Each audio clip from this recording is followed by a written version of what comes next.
If you want to install Dynamic Island on POCO M8 Pro, first of all we can go to the Play Store in here and we can search for Dynamic Island. Right now, as I am recording this video, we still have HyperOS 2, so there is no Xiaomi Hyper Island, but if there is already HyperOS 3 on the POCO M8 Pro, then there is a chance that there is a built-in Dynamic Island that is called Xiaomi Hyper Island, so you want to make sure if that is the case. If there is not, or if you still are on HyperOS 2, then we can use one of these apps that we have available in here.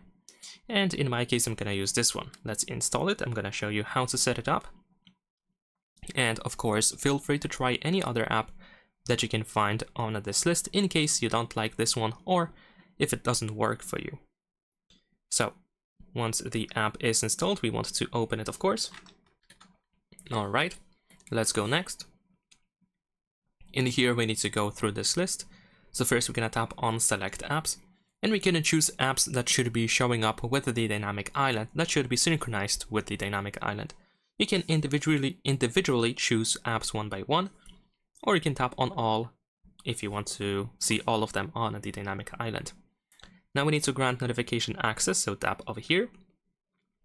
Now on this list, we want to select Dynamic Spot, and we need to allow notification access. We want to select that we are aware of possible risks, and then we should be able to press OK after 10 seconds. Alright, now we need to tap on the Draw on Screen, and we need to deactivate the battery saver. Let's go back and tap again, and go next.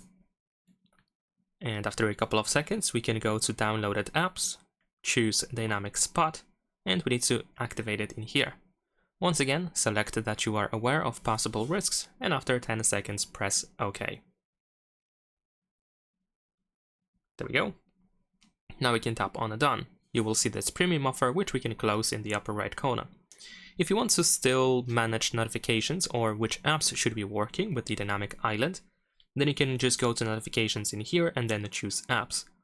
You can also go to Position in order to see how the Dynamic Island looks like, and you can actually adjust the position of the island. Let me actually move it to the middle, back again.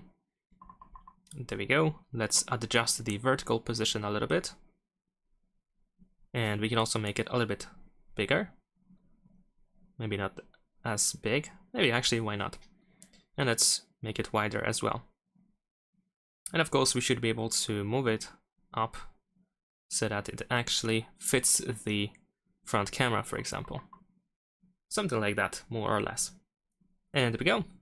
That's pretty much it. Subscribe to my channel.